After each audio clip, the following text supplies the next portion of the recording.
Jigarlarim, assalomu alaykum. Xudo xolasa mana xom g'ishtlarimizni chiqarishda boshlagan edik bir hafta 10 kun burun. Xudo xolasa mana qurib sotadigan darajaga, undonga olib kiradigan darajaga qurib qoldi.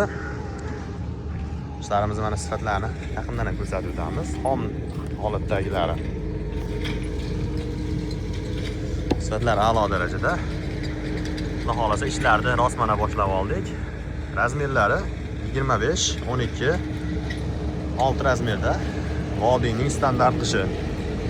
Bu tarafda esa mana xom g'ishtlarimiz ishlab chiqarish ishlari davom etyapti. Bu tarafda esa mana kecha yurganlaridan.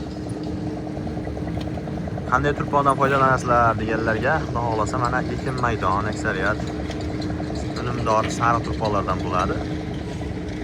Narxlarni so'ragan akalarimizga zavod narxi yuklatib berish ichida 450 so'm bo'lyapti.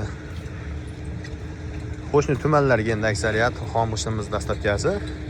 Endi uzoqlargacha texnika muammosi bor. Xom g'ishtimiz og'irroq bo'ladi-yu. Tarafda mana keyli qolgan hududlarimizdan. Bu esa yangi g'ishtlarimizdan.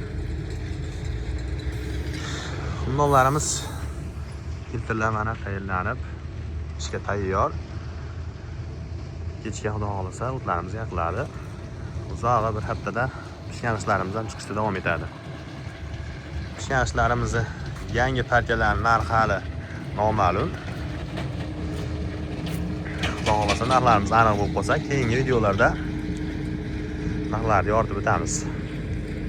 Kimga shunday xom g'ishtlar kerak bo'lsa, manzilimiz Farg'ona viloyati Bog'dod tumani Lenin-Shverniy qishlog'i orasida. Bu esa birinchi zavodimiz. Ikkinchi zavodda ham keyingi videolarda video qilib o'tamiz. Aloqaga chiqamiz.